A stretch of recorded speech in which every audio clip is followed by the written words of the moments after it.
Welcome to the May 1st, 2020 meeting of the Mecklenburg Board of Commissioners. The purpose of this meeting is to receive as information the county manager's recommended budget for FY 2021. Due to the ongoing COVID-19 stay in place state and local state of the emergency declarations, the board is again meeting remotely. The public may join and follow the meeting by viewing on the web at mecnc.gov, or you may follow us on Twitter. You may also call in and listen to the meeting at 408-418-9388. Again, 408-418-9388, and entering the following access code: 712-338-126. Again, the access code 712-338-126. Now, since we are meeting remotely, we will begin by each board member identifying him or herself so that the records can reflect who is present and participating in the meeting. I will introduce myself and then call upon each of my colleagues to do the same as I call out their respective district. This process allows the public to know who is present and participating, and also provides an accurate record for the clerk and the board minutes. I am George Dunlap. I am participating remotely. I represent the people of District 3, and I also have the privilege of serving as chair of the board.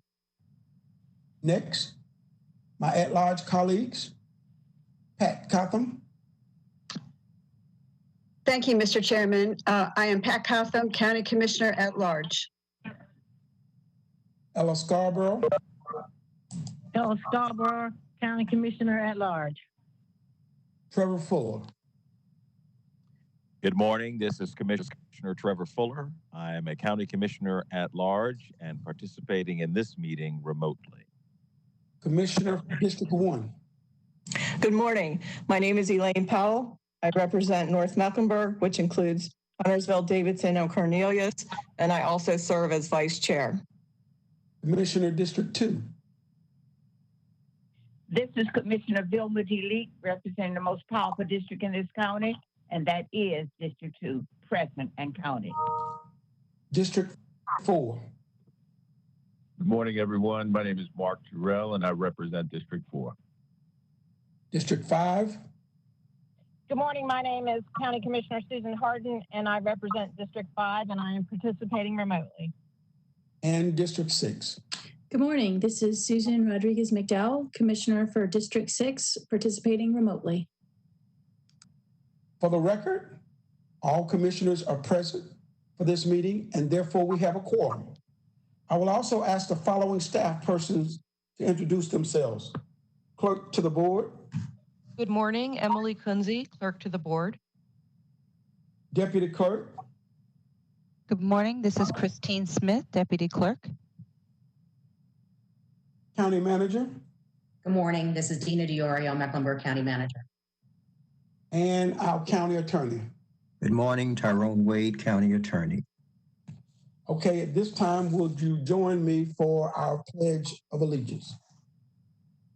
I pledge allegiance to the flag of the United States of America, and to the republic which stands one nation under God, indivisible, with liberty and justice for all. All right. Since we are again conducting a remote meeting this afternoon, there are a few housekeeping rules that we have to govern our actions so that the board minutes will accurately reflect our actions consistent with the law. If a commissioner wishes to leave the meeting, please ask for a point of personal privilege. State the privilege so that the minutes capture the actions and attendance of each board member. When a commissioner returns, if they return, please announce your return when there's an opportunity to do so. Since there is no action item on the agenda this afternoon, the board will only receive updates on matters on the agenda. However, in order that the records and the minutes are correct, It is also necessary that I recognize each commissioner individually. Please wait, be recognized by the chair before speaking, and refrain from speaking over one another. We are meeting today to receive the county manager's recommended FY 2021 budget presentation. The board will not engage in dialogue regarding the county manager's recommended budget at this meeting. The board will have an opportunity for dialogue regarding the county manager's recommended budget at the board's May 12th budget public policy meeting beginning at 9 a.m. May 12th, 9 a.m. This meeting will also be held remotely. The board will begin budget deliberations on Tuesday, May 26, 2020 at 8 a.m.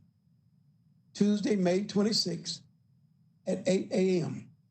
Prior to those deliberations, the board will hold a budget public hearing to receive comments on the county manager's recommended budget on Wednesday, May 13th at 6 p.m. That's Wednesday, May 13th at 6 p.m. That meeting will also be held remotely. Persons desiring to speak on the proposed budget can go to mecnc.gov/clerk, mecnc.gov/clerk to register to speak, or you may call 980-314-2914. That's 980-314-2914. Speaker registration is currently open, so you can start registering as soon as today. The deadline to register to speak, though, is Tuesday, May 12th at 5 p.m. You should be registered no later than the deadline, Tuesday, May 12th, 2020 at 5 p.m. The public may also submit written comments to the board by email to the clerk@mc.gov. Send your emails to clerk@mc.gov, or you may fax them at 704-336-5887. Again, you can fax your comments to the board at 704-336-5887, or you can use the U.S. mail service. Attention, clerk to the board, 600 East 4th Street, 11th floor, Charlotte, North Carolina, 28202. Clerk to the board, 600 East 4th Street, 11th floor, Charlotte, North Carolina, 28202. Comments in the mail must be received no later than Tuesday, May 12, 2020 by 5 p.m. Please note, all information provided in comments are subject to the North Carolina Public Records Law and will be released upon request. Now, if you need additional information, you can go to mecnc.gov/budget hearing. Additional information, mecnc.gov/budget hearing. Budget hearing. The board is scheduled to adopt the FY 2021 budget on Tuesday, June 2nd, during our regularly scheduled meeting. At this time, I will call on the county manager, Dina Diorio, to present the FY 2021 budget. Good morning, Chair Dunlap and members of the Board of County Commissioners. It is an honor and privilege to serve as your county manager and present my recommended budget for fiscal year 2021. My remarks will serve as an executive summary and highlight the most important investments and initiatives included in my recommended budget. Following my remarks, Michael Bryant, Management and Budget Director, will present a more complete overview. Before I begin listing my funding recommendations for fiscal year 2021, please allow me a moment to explain some of the factors that played a significant role in shaping my recommendations. Last year, an invisible enemy surfaced in Wuhan, China, becoming one of the biggest health threats in our country's history. The novel coronavirus known as COVID-19 has attacked the respiratory systems of hundreds of thousands of people around the world. Since its inception, the virus has swept and continues to sweep throughout the nation, traveling from state to state, harming individuals, families, societies, and healthcare systems. But the impact of this invisible enemy reaches far beyond the physical. The virus has not only ravaged the immune systems of people who have become infected, but it also has pillaged our way of life by forcing us to change the way we go about conducting basic daily tasks. On March 11, COVID-19 was declared a pandemic by the World Health Organization. Then days later, the first presumptive positive case of COVID-19 was identified in Mecklenburg County.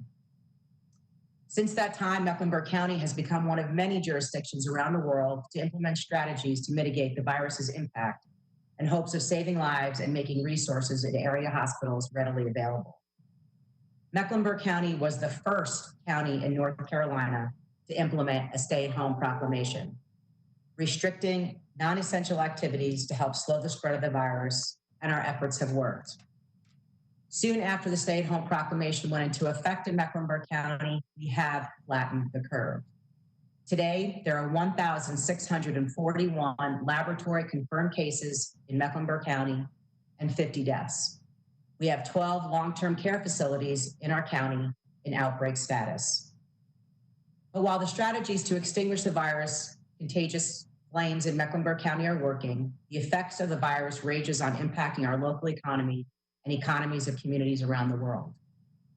While the stay-at-home proclamation remains a critical component in managing the virus within our community, it has also led to a reduction in two major revenue streams that county so heavily relies on.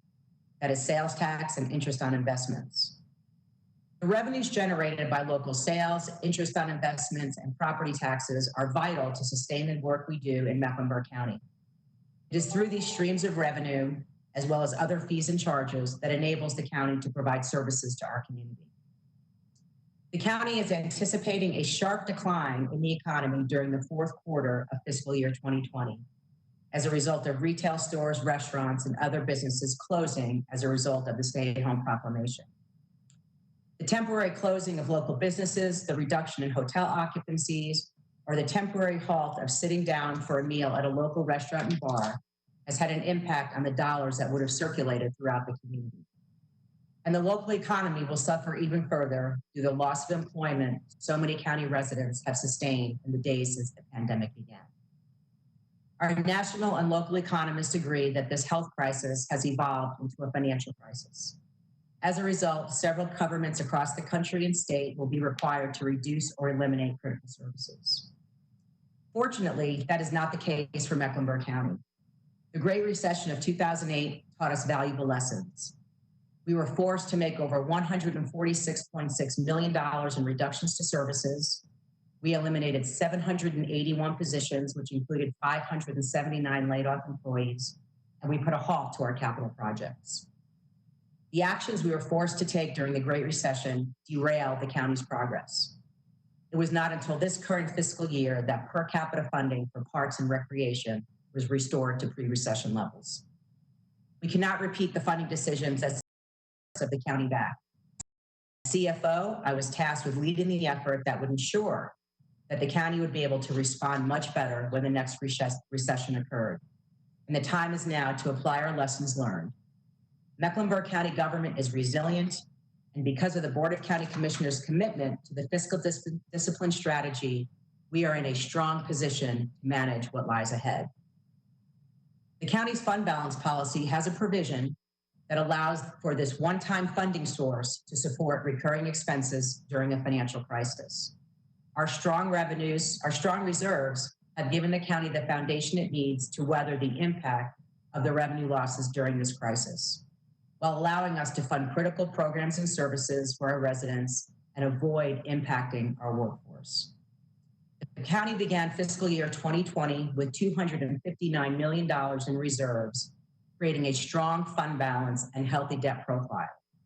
Of this amount, approximately $102 million is available to offset the anticipated revenue loss in fiscal year 2021 and beyond. The uncertainty of our current economy serves as a reminder of the importance of fiscal discipline. Our commitment to this strategy has allowed us the necessary funding to create a budget that will allow us to fulfill three main goals. The fiscal year 2021 recommended budget has three goals and achieves three goals. Number one, it funds the county's core critical services and programs that provide support to our residents who need it the most. It maintains a fund balance that will be available to mitigate the impact of the impending revenue shortfall as a result of the COVID-19 pandemic. And three, it funds services and initiatives that align with the Board of County Commissioners' top 5 priorities. My fiscal year 2021 recommended operating budget totals $1.9 billion, an increase of $5.6 million or 0.3% over fiscal year 2021. The recommended budget maintains the current tax rate at 61.69 cents. The first area I will cover is the revenue that supports the recommended budget. At the annual board retreat in January, our projected revenue growth for fiscal year 2021 was $46 million. However, given the economic impact of COVID-19, the revised revenue growth is expected to be $19 million. Sales tax is expected to be $7.5 million or 4% lower than the fiscal year 2020 budget. And interest on investments is expected to decline by $6.2 million or 52% lower in the upcoming year. The recommended budget includes a total of $52 million in fund balance. Of that amount, $33 million will address one-time expenses and $19 million will be appropriated to offset the anticipated revenue decline in fiscal year 2021. While determining the amount of fund balance to be used to offset the revenue shortfall, it is imperative to maintain fiscal discipline. Our fund balance policy stipulates that we replenish fund balance within 2 years if we fall below 28% of revenue. The amount of fund balance in my recommended budget results in having $50 million above the 28% threshold. It is important that we have sufficient fund balance available should it take longer for revenues to return to normal revenues. Also, we must be mindful that the $19 million in fund balance will eventually have to be replaced with recurring revenue to support those ongoing expenses. So in short, the $19 million we spend today will impact our growth revenue in future years. Also, the budget includes repurposing $14 million or 3/4 cent of the property tax rate from the debt service fund to the general fund. This revision will still allow sufficient funding to service our current debt and provide funding for future debt. Over the last 5 years, the county has invested $30 million annually to address deferred maintenance. The recommended budget provides $25 million for deferred maintenance, allowing $5 million to be invested in county services. These adjustments, in addition to the growth revenue, will provide $52 million in revenue for the general fund. If there was never a defining event that reiterates the importance of the county's public health department, it would be COVID-19. The pandemic has illustrated the department's primary goal in real time for our residents to witness, and that is to promote and protect the public's health. During this crisis, the county's public health department has served as the nucleus for our emergency response to the pandemic. The public health department quickly evolved into the department residents and the media turned to for guidance, information, data, and coordination of services and resources needed to meet the current demands of COVID-19 patients while preparing for new cases. I want to personally thank Gibby Harris for her hard work and leadership throughout the course of this pandemic. I would also like to thank the public health staff for their continued commitment and dedication to the community. But just as protecting the public health is a function of the department, public health also bears the responsibility of finding innovative ways to promote healthy habits within the community. It is through the creation and promotion of programs and services that allows our residents opportunities to improve their health and reduce their risk of developing chronic health conditions and possibly assist in closing the gap where health disparities exist. So to support the department's efforts, I'm recommending a total investment of $86.3 million for fiscal year 2021.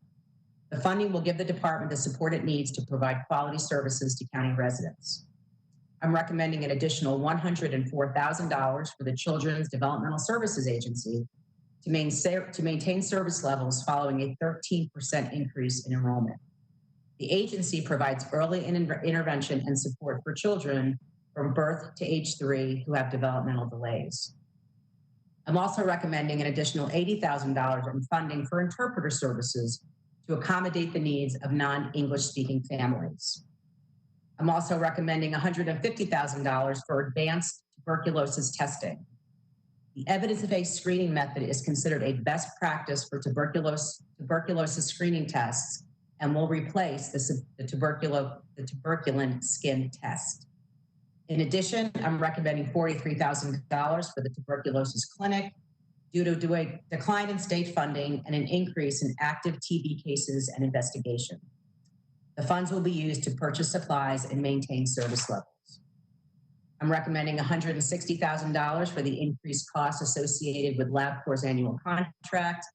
I'm also recommending $60,000 to increase PrEP funding. The additional investment will bring the total funding for the program to $250,000 for fiscal year 2021. And finally, for public health, the recommendation also includes $66,000 for one full-time school health nurse to stay within the policy of one public health nurse per school. While the pandemic is a worldwide crisis, there are many within our community who are faced with individual crises and struggles each day. The Department of Social Services continues to work to support these families and individuals in their time of need, and those needs may increase due to the pandemic. To sustain the level of services the department provides and respond to increases in demand, I am recommending $165.5 million be appropriated for fiscal year 2021. The recommended amount includes the following: $258,000 to meet increased funding for foster care placements, $86,000 to expand senior nutrition meal services to support increases to both homebound and congregate meal programs, and $206,000 to add 70 wards to private guardianship. I'm also recommending investing $350,000 to fund the county's portion of the Raise the Age funding grant match. This funding will provide therapeutic services to juveniles that have come in contact with the criminal justice system. As we continue our efforts to improve operational efficiencies in the department, my recommended budget includes an additional $886,000 for youth and family services employee retention strategies, as well as $250,000 for an efficiency analysis of the Economic Services Division. Finally, $151,000 will be appropriated to fund the first phase of the new Family Justice Center. The funding will cover operating expenses for the center to better serve victims of domestic violence. This budget continues our efforts to keep our employees and customers safe while doing business within the county. For fiscal year 2021, I'm recommending an additional $1.6 million for security staffing as part of our weapons screening initiative at major facilities, as well as $413,000 for enhanced security at park locations. The budget also includes $881,000 to fund increases in the county's facility maintenance contracts. The county's information technology team was an integral component of developing our virtual county government in response to COVID-19. I cannot thank Keith Gregg and his team enough for their efforts in deploying equipment, training employees to work at home, and to do so safely and securely. The previous investments we have made and the efficiencies we have implemented made this possible. My recommended budget for fiscal year 2021 continues these investments. The budget includes $1.7 million in additional funding for hardware and software upgrades and enhancements. And as we plan for today, we also must look ahead to the future. As part of the County Assessor's Office effort to prepare for the 2023 revaluation, I am recommending $1.1 million for technology security enhancements needed for the North Carolina property tax system and Assess Pro software, and $1.3 million to to fund the Revaluation Reserve Fund. In fiscal year 2020, the board identified 5 priority areas to address critical needs in Mecklenburg County. In fiscal year 2020, the county invested $65.1 million to support early childhood education, mental health, parks and greenways, affordable housing, and reducing racial disparities. The COVID-19 pandemic has reminded the world of the importance of addressing these issues, specifically when it comes to disparities within our communities. According to hospital data released by the Centers for Disease Control, in the first month of the U.S. pandemic, 1 in 3 patients who became sick enough to require hospitalization for the virus was African American. The COVID-19 pandemic has been exceptionally devastating because the number of lives that have been lost to the virus. But what has been equally devastating is what the data reveals about the disproportionality in the demographics of those impacted by the virus. Mecklenburg County is committed to doing its part in helping to reduce racial disparities within the community by providing support to programs and initiatives that help close gaps where they exist, whether it is education, economic opportunity, or in healthcare. I'm recommending new investments of $2.5 million for the board priority of reducing racial disparities to fund the following areas. $1.3 million in funding for the United Way's Unite Charlotte initiative. Unite Charlotte, which launched in 2016, provides grant funding for grassroots organizations and programs geared toward improving economic opportunity through initiatives that address racial equity, poverty, civil rights, and access and inclusion. The county's funding will support 25 Tier 1 grants of $25,000 each. In addition, Tier 1 grant recipients will participate in Duke University's Certificate in Nonprofit Management Training Program. The funding will also support 10 Tier 2 grants of $40,000, and Tier 2 grant recipients will participate in executive leadership training. The budget also includes $775,000 to address food insecurity in the county. The proposal includes $125,000 to support the initial phase of the Three Sisters Food Market Co-op located on West Boulevard, and $600,000 reserved for the development of additional initiatives to address the issue of food deserts within the community. The remaining $50,000 funds the Loaves and Fishes Agency to provide groceries to families experiencing short-term crises through a network of food pantries. I'm also recommending $77,000 for 1 full-time project compliance coordinator for the Minority Women Small Business Enterprise Program. The coordinator will be responsible for tracking data and analysis of construction projects to ensure equity and access for minority contractors. In addition to these investments, I'm recommending $150,000 to fund community service grants to the Young Black Leadership Alliance and $50,000 for Prospera, North Carolina. In order to effectively address the underlying issues around disparities in our society, you must look at education. Research shows that education is the gateway for future success, but not everyone has been afforded the opportunity. Since fiscal year 2019, Mecklenburg County has created a pathway through MEC Pre-K to allow 4-year-olds access to a quality pre-K education. More than 1,200 children have been enrolled in the program since it began, and we want to increase the number of children served in fiscal year 2021. I'm recommending a total investment of $21.3 million for MEC Pre-K. That is an increase of $5.5 million over fiscal year 2020. The investment will allow the county to add 20 new classrooms, allowing for an additional 365 students to be served during the upcoming school year. The increase will allow for a total enrollment capacity of 1,602 children. Just as it is important to provide opportunities to care for the physical and educational well-being of the community, we must also continue to provide programs and services to address the mental health needs in our community. The board priority of mental health supports allows the county to keep that goal in focus. For fiscal year 2021, I'm recommending new investments of $6.2 million for the following.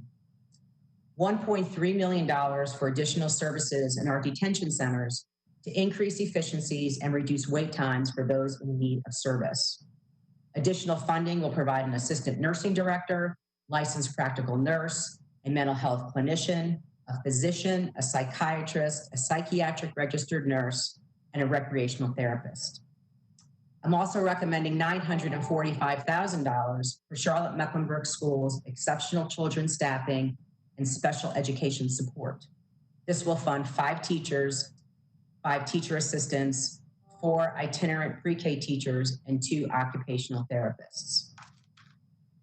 My budget also continues our commitment to expand supportive services to our schools. I've included $3.4 million to fund an additional 15 social workers, 15 counselors, 5 psychiatrists, and 2 behavioral health specialists. In fiscal year 2020, the county embarked on a journey to create more affordable housing options within the community. The county invested $15.2 million in various programs and initiatives to begin the process of helping students obtain and maintain housing they could afford. One of the programs the county invested in was Habitat for Humanity's Critical Home Repair Program. The program addresses major safety concerns in homes by making necessary repairs to keep homes in good condition. In fiscal year 2020, the county invested $1 million for critical home repair projects.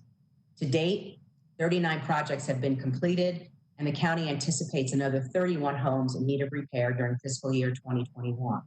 I am recommending an additional $1 million to help fund the program for a second year. In addition, the recommended budget includes an additional $3 million to expand our rental subsidy programs. The county's parks and greenways continue to be an essential component of the livelihood of our residents. The county's parks and greenways have been a tremendous resource during the pandemic, as many has relied on these areas as an outlet for exercise.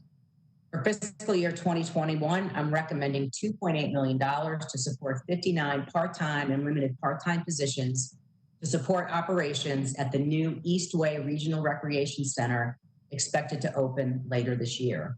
This funding will also provide for 2 15-passenger wheelchair accessible buses for the center and computers for the computer lab. I'm also recommending $37,000 for additional programming and related expenses at Stevens Nature Creek and the McDowell Nature Center. And I'm also recommending $100,000 to allow for 2 maintenance and operations positions at American Legion Memorial Stadium. In total, I'm allocating $4.8 million in operating costs and maintenance for new and existing park and recreation facilities. The current public health crisis has impacted almost every aspect of our lives, including the way we work. Mecklenburg County, like many other service agencies, is still responsible for providing the best possible service to our residents. I would like to thank our county employees for their support and hard work during this pandemic. Our workforce continued to provide all critical county services and made the transition to a virtual county government a seamless one. The talent and dedication that exists in our county is like none other. I am grateful and proud to be the leader of such a talented, dedicated, and passionate workforce. Just as the county is bracing for what lies ahead in the days following coronavirus, I'm sure so many of our employees. But there is one thing our employees can be sure of, and that is the county values their hard work and commitment and recognizes their effort. Last year, we kicked off a comprehensive review of our classification and compensation system. This review was initiated as we realized that our county employees lagged our competitors as our pay structure had not been adjusted in over a decade. This has presented significant challenges with recruitment and retention. In fiscal year 2020, the Board of County Commissioners approved the first step in helping to elevate employee salaries closer to the salaries of our competitors in the market by approving a 5.5% salary increase for all county employees.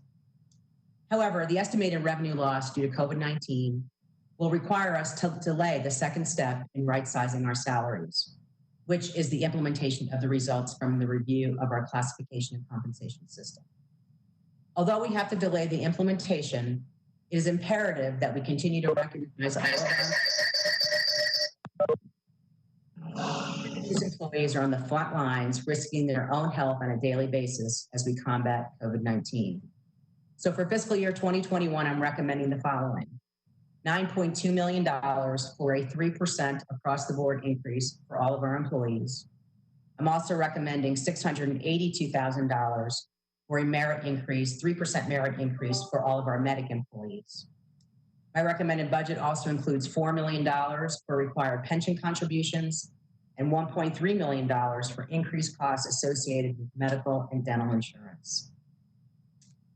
In addition to the mental health services highlighted above, I'm recommending the following investments for the Sheriff's Office for fiscal year 2021. $683,000 for arrest processing and field operations and the Strategic Response Unit during the Republican National Convention. The funding will support staffing costs, program supplies, equipment maintenance and repairs, and metal detector rentals. $218,000 to replace a total of 345 bulletproof vests. The vests need to be replaced every 5 years. I'm also recommending $54,000 to purchase 3 patrol narcotic detention canines.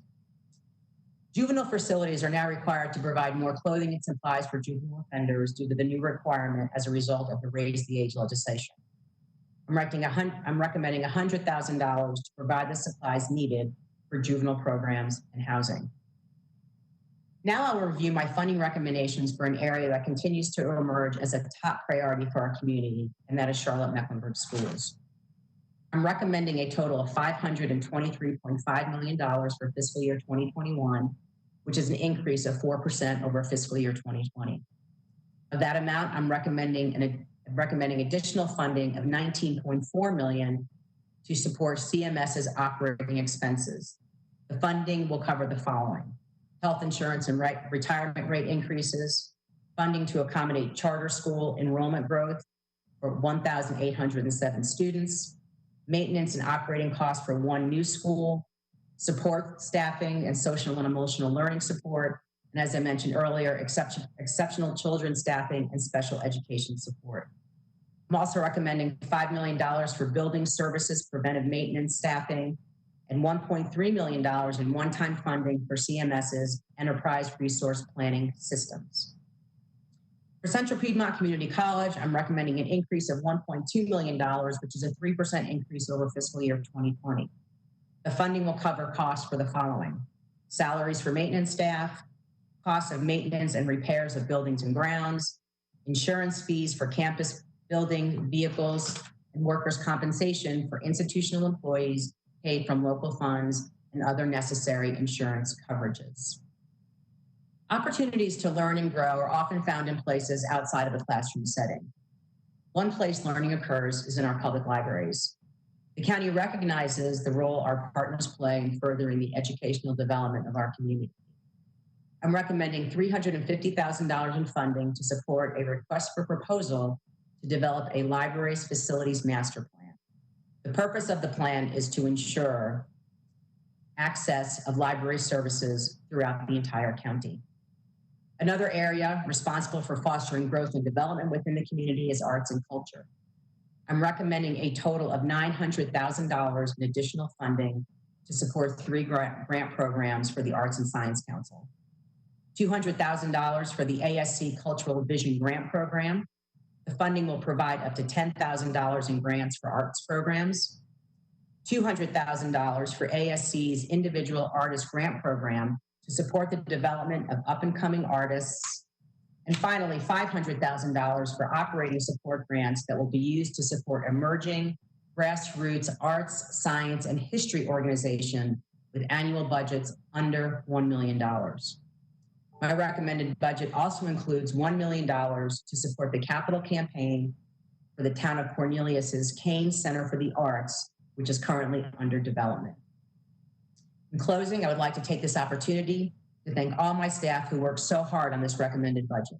This includes the members of my executive team, Management and Budget Director Michael Bryant and the Office of Management and Budget staff, Director of Strategic Planning and Evaluation Monica Allen and the Strategic Planning and Evaluation staff, Sarah Cunningham and the Department of Financial Services, Danny Deal and the Public Information staff, and my entire cabinet.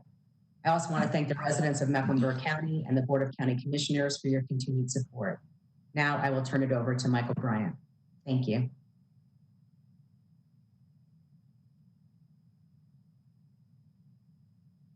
Good morning. Thank you, County Manager Diorio. Chairman Dunlap, members of the Board of County Commissioners, and residents of Mecklenburg County. It is my pleasure to present to you the details of the manager's recommended budget. Before I begin my presentation, you should have an email in your inbox from the clerk that has an electronic copy of my presentation, the manager's remarks, and the recommended budget book. Hard copies of these materials will be sent to you following this meeting. Next slide. As the manager indicated in her remarks, the purpose of this presentation is to provide you a more complete overview of the fiscal year 2021 recommended budget.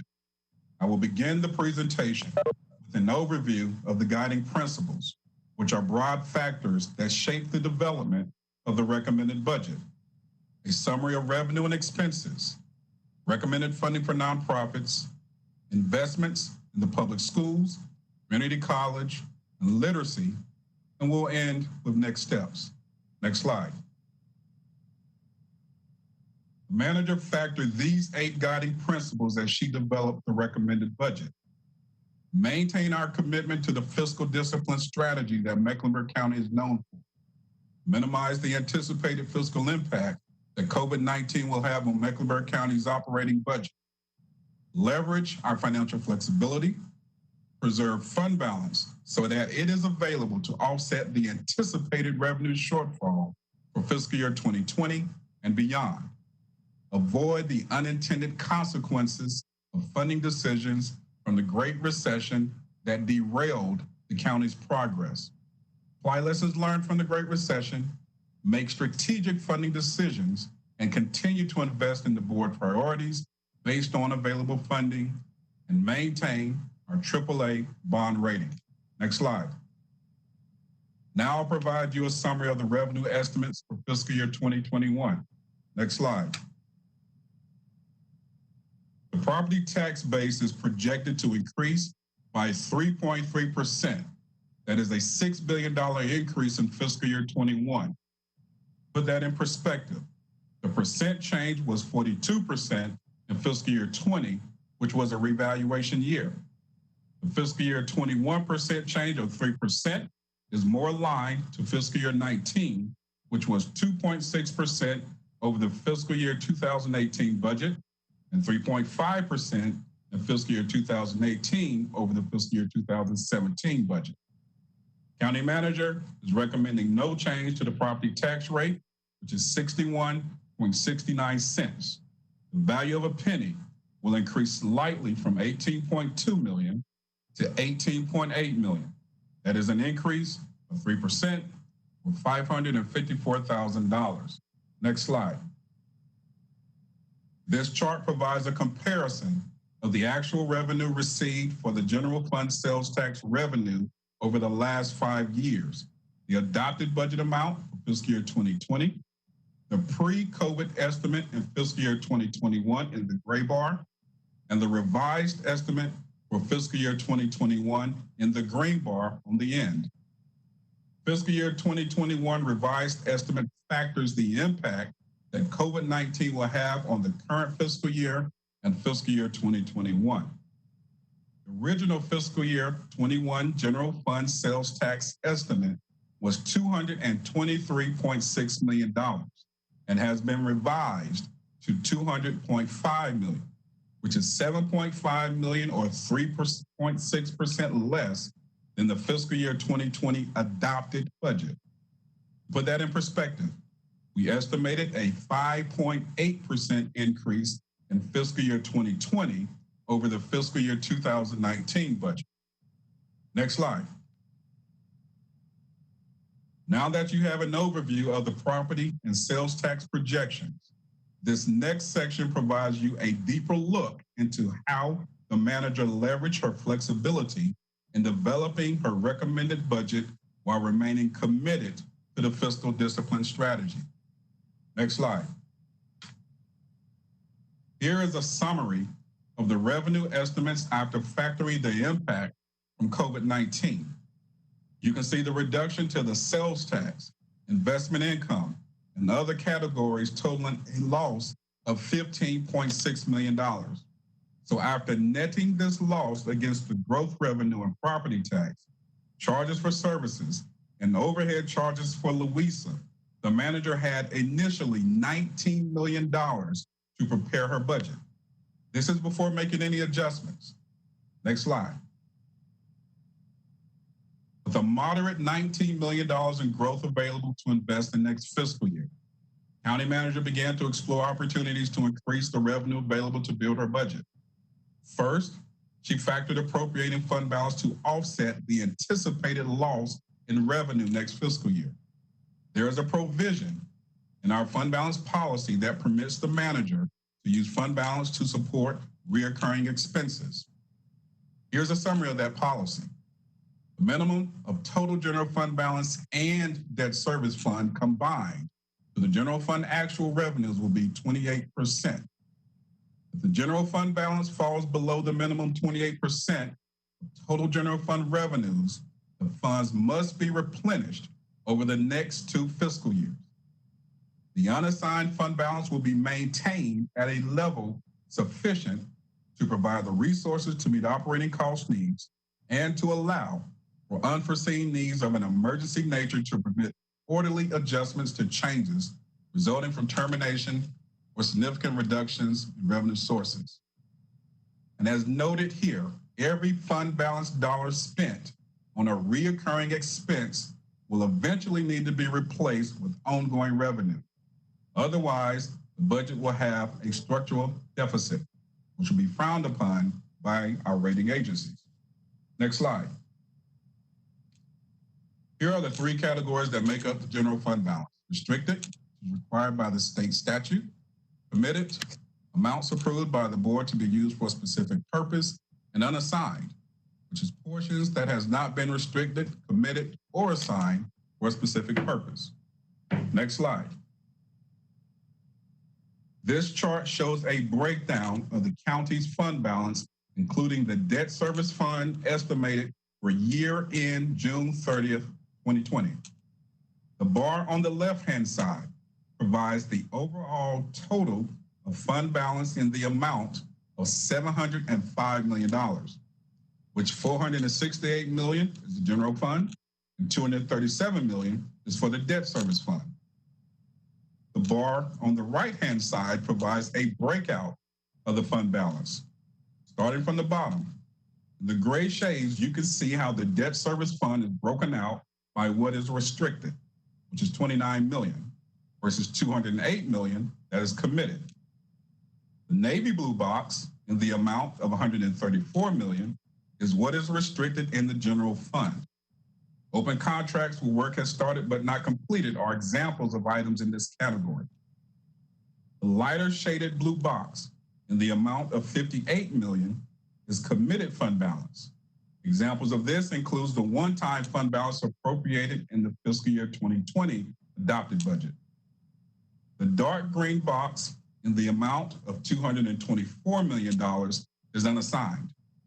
It is the amount available for expenses and or to offset a decrease in revenue. The light green box at the top in the amount of $52 million represents what the manager is including in her recommended budget. $33 million of that amount is for one-time expenses and $19 million is to offset the anticipated loss in revenue. There is a balance of $50 million available in unassigned general fund prior to falling below the 28% threshold that will require a payback over a 2-year period. Next slide. Next, the manager leveraged flexibility in the debt service fund by adjusting the amount of property tax set aside to pay for debt. Based on a thorough analysis, this adjustment will not have a negative impact on future debt. The manager is recommending decreasing the amount of property tax that is transferred from the general fund to the debt service fund by 3/4 of a penny, which provides an additional $14 million being available to invest in county services. Prior to the manager making this adjustment to the debt service fund, we projected an increase in county revenue of the debt service fund in the amount of $7.9 million based on the fiscal year 21 value of a penny. However, after the manager's adjustment to the amount transferred, we have a net reduction of $6.1 million. In the expense section of the table, after factoring this adjustment, the manager is still recommending setting aside $60.5 million for future debt service and $25 million for the deferred maintenance plan. Next slide. Each year, the manager and her cabinet set forth a diligent effort to identify savings that can be repurposed to offset the need for additional funds. Since fiscal year 2015, the manager has identified $73.3 million in savings to support expenses that would require additional funding. And it becomes more challenging to identify additional funds each year. With respect to the challenge, the manager continues to search for savings and funds that can be repurposed. This roll up your sleeves, deep dive analysis approach has identified $21.8 million that is repurposed in the fiscal year 21 recommended budget, which consists $14 million from the debt service fund, $5 million from deferred maintenance, and $2.8 million from county departments. The department savings will have no negative impact on services. Since being appointed county manager, Dina DiOrio has identified over $95 million in savings and funds repurposed to support expenses that would require additional funding. These savings is the equivalent of 5 cents of the fiscal year 21 value of a penny. That demonstrates the manager's commitment to the maintain fiscal discipline strategy. Next slide.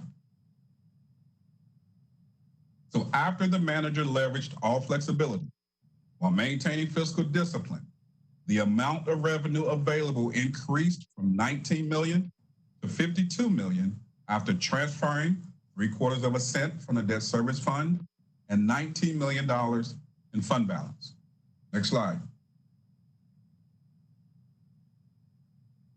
This is a comparison slide of the total revenue appropriated in the county's $1.9 billion budget. I've covered the top half of the table labeled General Fund County Dollar on the previous slides, which notes an increase of 52.3 million. The lower part of the table lists the non-county revenues, which are revenues that are for specific purposes. The reductions to the debt service fund, sales tax that fund debt service, transit, and interest on investments total $12.2 million in lost revenue in comparison to a net increase of $8.1 million in fiscal year 20. There is a slight increase in other non-county tax revenue, which is primarily federal inmate revenue, law enforcement, and fire protection service districts. In the second green row, the manager is decreasing the amount of fund balance to support one-time expenses by 60% from the fiscal year 2020 adopted amount to preserve fund balance in light of COVID-19. This is in contrast to the 158% increase in fiscal year 20 over fiscal year 2019. So these estimates result in the total general fund county revenue increasing by 52.3 million or 4.6%, primarily due to property tax and fund balance, and a net total revenue increase of 5.6 million or less than 1% in the total recommended budget for fiscal year 2021 because of reductions in fund balance from one-time expenses and reductions to the debt service fund. Next slide. The general fund budget can be viewed in 3 broad categories. This slide provides a breakdown of how the general fund county dollar growth revenue is allocated across the 3 broad categories in the recommended budget. As you can see, the county and education categories almost split the growth revenue in equal shares by dollar amount, and both categories increased by nearly 5%. Next slide. This next section provides a summary of the expenses in the recommended budget. Next slide. Here's a summary of the appropriation of fund balance. A total of $33 million supports one-time expenses. Of this amount, $17.3 million will fund technology, fleet, and capital maintenance. The remaining $15.7 million will support one-time expenses, such as $6.3 million for CMS facility maintenance and the second phase of their ERP. A $4 million investment in affordable housing, of which $3 million is for rental subsidies and $1 million for critical home repair. $2.4 million for preparation for the 2023 revaluation. $1 million for the campaign for the Town of Cornelius Kane Center for the Arts. $600,000 in restricted contingency for the planning of food desert initiative. $350,000 for a public library master plan to eliminate library deserts. $272,000 will replace bulletproof vests and purchase 3 K9s for the Sheriff's Office. $250,000 for cybersecurity investments and IT consulting for the RNC. $150,000 to convert paper files to electronic documents in the Public Defender's Office, and $122,000 for finance for training and temp positions. With the addition of the $19 million added from fund balance as revenue, the total fund balance appropriation is $52 million, which is $30 million less than what was adopted in fiscal year 2020, and reflects the manager's commitment to preserve fund balance to ensure it is available if it takes longer than we currently anticipate for the economy to recover. Next slide. This slide lists in ranked order your budget priorities. The next couple of slides will highlight the investments the manager is recommending in these areas. We will go in more detail on May 12th. In the meantime, on page 116 in the recommended budget document, there are details of all of these investments. Next slide. This slide provides a summary of all new investments and total funds that supports the board's budget priorities. The manager is recommending $23.3 million in new funding to support these 5 important items. The additional investment plus existing funds bring the total investment in the recommended budget to support the board's priorities to $164.8 million. Next slide. The slide lists the major investments for 3 of the 5 budget priorities, beginning with the reduced racial disparities priority. The manager's investment is $2.5 million, which includes $1.3 million to fund the United Ways Unite Charlotte initiative, which will provide 35 grants to grassroots organizations, $775,000 to invest in eliminating food deserts throughout this community, $200,000 to invest in 2 new community service grants that provide services that focus on eliminating disparities in our community. The investment in Make Pre-K is $5.5 million and will fund 20 new classrooms, increasing the total to 80 and serving over 1,600 students. And the investment in affordable housing is $4 million, which $3 million is for additional funding for rental subsidy and $1 million will support critical home repairs. Next slide. The manager is recommending $6.2 million in new investments for the mental health support budget priority. It includes $3.4 million for student supportive services, such as social workers and guidance counselors, $1.3 million for mental health services in our detention centers, $945,000 for staffing to support CMS students with special needs, $350,000 for therapeutic services to juveniles that have come in contact with the criminal justice system. And the manager is recommending $5.2 million in new funding for parks and greenways, which includes $2.1 million for new staffing to support the opening of the new Eastway Regional Center, $2.2 for operating funds to support the new center, $703,000 in operating funds for greenways, nature centers, nature preserves, and summer camps, $160,000 for enhanced security at the parks, and $100,000 to add 2 full-time positions in operating funds for Memorial Stadium. Next slide. Although the board's priorities are extremely important, the manager had to consider other competing needs while developing the recommended budget. These factors include the department's strategic business plans, public education and community college, technology and internal support departments, environmental services, health and human services, public safety, employee compensation, and community priorities. Next slide. As the manager noted in her remarks, our county employees are providing critical services during this pandemic. Many of them are on the front lines, ultimately putting themselves and their families at risk. County values their commitment and dedication to the residents of this community. The recommended budget includes an increase of $16.3 million in total compensation next fiscal year. This includes $9 million for a 3% increase in pay for all employees to help bring salaries closer to the compensation offered by our competitors in the market and to improve recruitment and retention. Recommended budget includes $4 million to fund an increase in payments to the retirement pension plan, and $1.3 million in medical and dental insurance increases.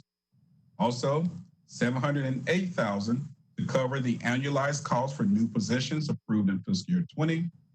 $440,000 is included to fund the state-required law enforcement separation allowance, and the recommended budget includes funding to support a 3% pay increase for medic employees to assist with offering more competitive salaries. Next slide. Here's a list of some of the new investments in the recommended budget that are in addition to the board's budget priorities. It includes over $2 million for enhanced security at parks, libraries, and government facilities, $1.7 million for funding for hardware and software upgrades and cybersecurity, $1.1 million in utility costs, $950,000 in funding for maintenance increases and newer expanded space, $900,000 in funding for the Arts and Science Council to support 3 of their grant programs, $800,000 in contract increases for facility maintenance, laundry, and food services for the Sheriff's Office.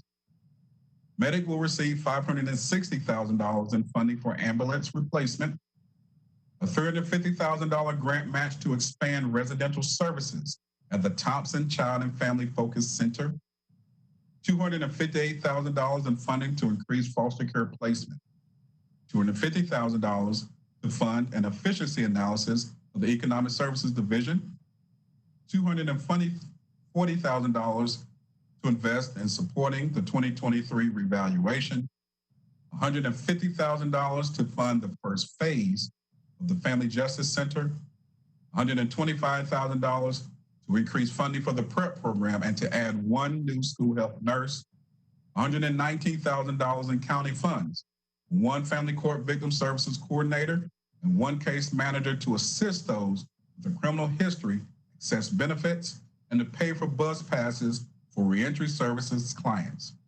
$86,000 in funding to provide an additional 7,500 meals for homebound and congregate meal programs. Next slide. Here's a summary of the position count over the last 10 years. The gray shaded area represents the full-time position. The manager's recommended budget will add 9 full-time, 15 part-time, and 50 limited part-time positions. To put that in perspective, the fiscal year 2020 adopted budget included 132 new full-time positions in comparison to the 9 new full-time positions recommended next fiscal year. Next slide. The next section that I will cover is the manager's recommendation for community service grants. The funding supports partnerships between the county and nonprofit agencies that serve county residents to deliver services aligned to the county's department strategies. The manager's recommended budget provides funding for 16 programs, 5 which is recommended for funding for the first time. Next slide.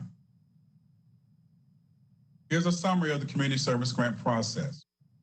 This information, along with other relevant details about the process, was shared with applicants back at the October 24th orientation.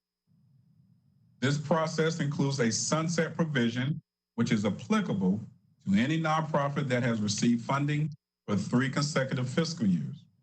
Wings for Kids, Lake Norman Community Health Clinic, and the Veterans Bridge Home are the 3 nonprofits subject to the sunset provision next fiscal year.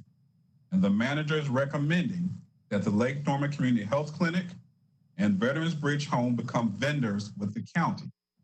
It is recommended that Wings for Kids be sunset. Next slide. Listed in alphabetical order are the nonprofit agencies that the manager is recommending funding with a grant from the county's competitive process. Second column provides a brief description of each program, and the third column provides the recommended funding amount. The asterisk denotes the 5 agencies recommended for funding for the first time. 5 new agencies are Loaves and Fishes, which will provide groceries to individuals and families that are experiencing a short-term crisis through a network of food pantries. The Mental Health America of Central Carolinas will offer one-on-one and group support for families with youth experiencing emotional, behavior, and mental health challenges, as well as suicide prevention. Prospera, North Carolina will provide bilingual assistance to Hispanic entrepreneurs trying to establish or expand their business by offering business seminars, consulting services, and access to capital. The Time Out Youth Center will offer support, advocacy, counseling, and as a physical center, a drop-in space to resource a computer lab, showers, laundry, and a kitchen for lesbian, gay, bisexual, transgender, queer, and questioning youth ages 11 through 20 who are experiencing homelessness or difficulty finding housing that is safe and affirming. The Young Black Leadership Alliance is a mentoring program that will provide African American students the opportunity to attend leadership training sessions, college prep education, and community service projects at Johnson C. Smith University and UNCC Charlotte. Next slide. Now I will share with you the details of the manager's recommendation for funding education and literacy in fiscal year 2021. Next slide. This slide provides a summary of the manager's funding recommendation for CPCC. Community colleges will receive an additional $1.2 million to support their operating expenses next fiscal year. Also, CPCC will receive a total of $3 million for deferred maintenance, which is $1 million less than fiscal year 2020 as a result of the adjustments due to COVID-19. Next slide. The Board of Education requested a total of $37 million for next fiscal year. The next 2 slides provide an overview of how the manager developed her recommended funding for CMS. This first slide provides a list of items that are recommended for funding. The manager is recommending fully funding the $8.9 million charter schools request and $5 million of the $5.1 million request for maintenance. Also, the manager is recommending to fully fund the local impact of retirement and continues the funding commitment to supportive services by fully funding the $3.4 million request to add 15 social workers, 15 guidance counselors, 5 psychologists, and 2 behavior specialists.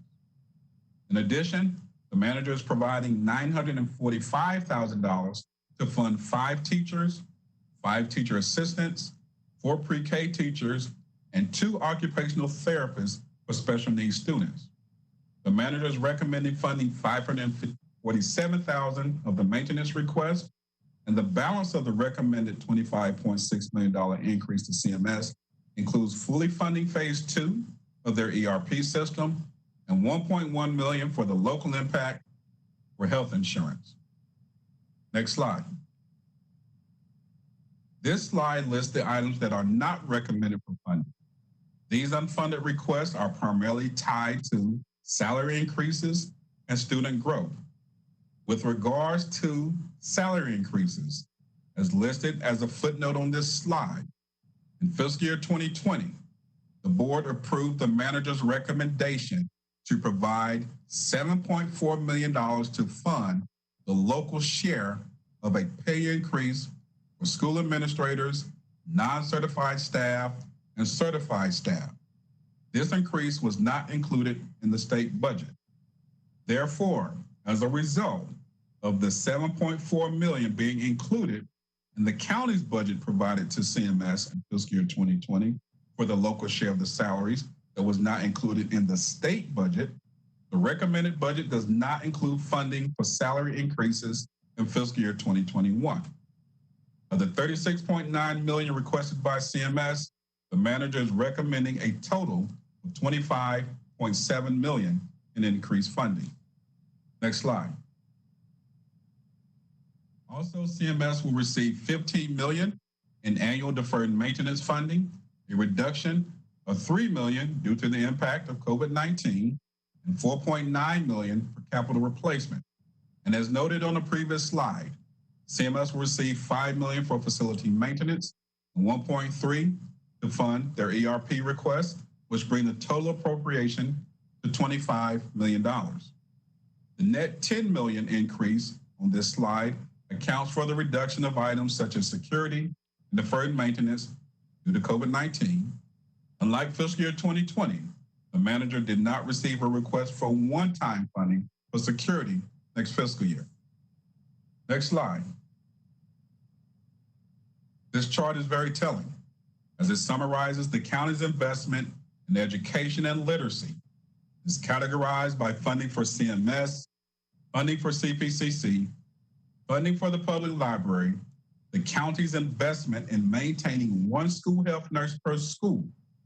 Also, it includes the investments in MEC Pre-K, child care subsidy, funding for the Arts and Science Council, nonprofits that provide educational related services, and Read Charlotte. County's fiscal year 21 investment in education and literacy, which includes operating and debt service, is $786.4 million. That is a $47.1 million increase, or 6.4% increase above fiscal year 20. This equates 55% of the $1.4 billion county funded portion of the recommended budget funding education and literacy. Next slide. So here are the headlines for the county manager's fiscal year 21 recommended budget. This slide is a recap of the major funding decisions. No repeat of any funding decisions from the Great Recession that derailed the county's progress. No reduction or elimination of services provided to county residents. No elimination of vacant or filled positions. No delay or freeze on any planned capital projects, including those for CMS. No increase in the property tax rate. It includes a total of $52 million in fund balance, including $19 million to offset the anticipated revenue shortfall. $50 million in fund balance is still available if the revenue shortfall is greater than we project. $21.8 million in efficiency savings and repurposed funds to support major investments have been identified by the manager. Funding recommendations that maintain fiscal discipline and will not threaten the county's AAA bond rating.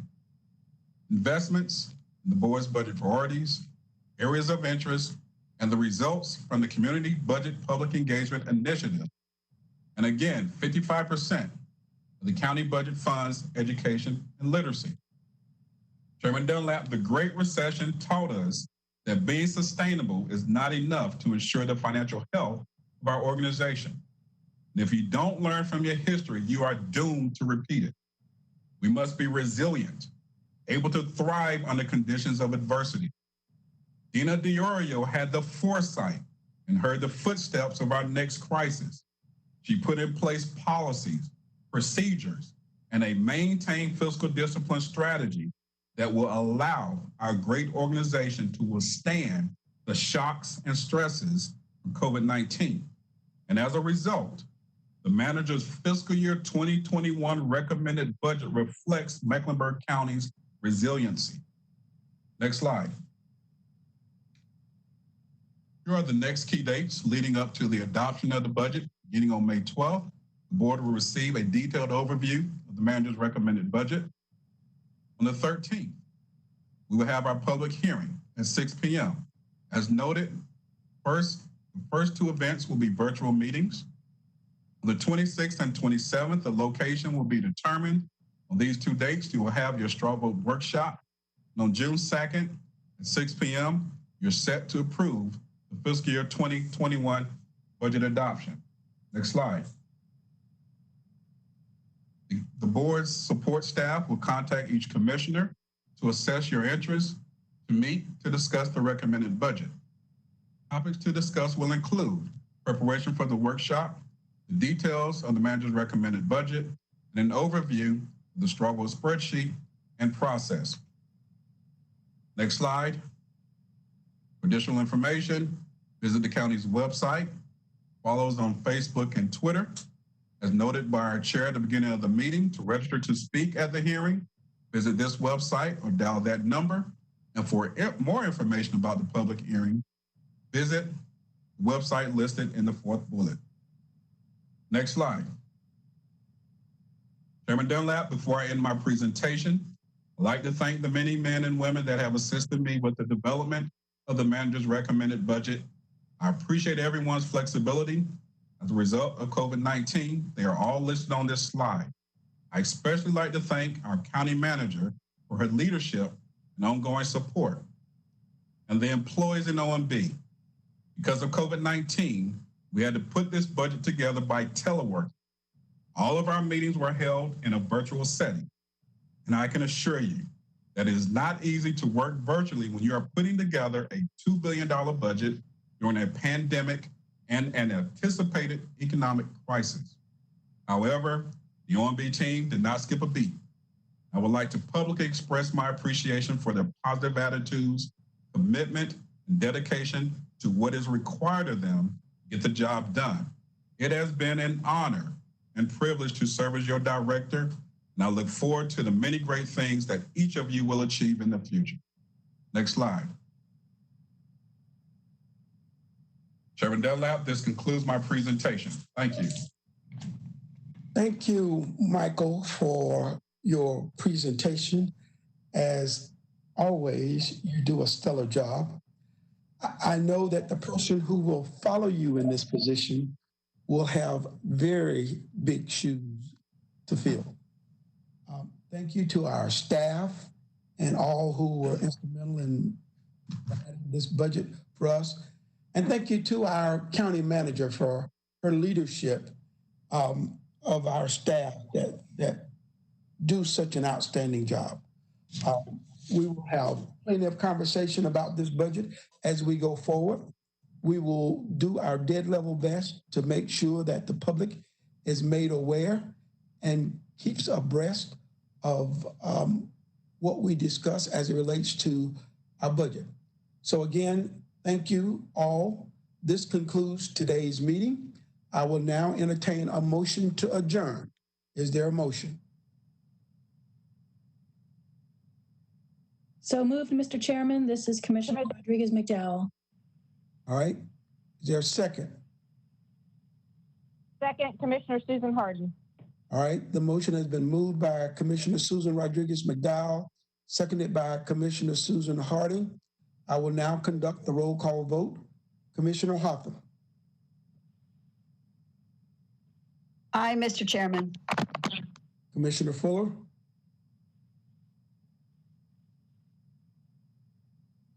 Commissioner Fuller. Okay, here I am. Aye. Commissioner Harden. Aye. Commissioner Jarrell. Yes. Commissioner Leak. Yes. Commissioner Powell. Aye. Commissioner Susan Rodriguez McDowell. Aye. Commissioner Scarborough. Aye. And the chair votes aye. The clerk will read the results of the vote. That was a unanimous yes vote to adjourn. Thank you. The special meeting now stands adjourned.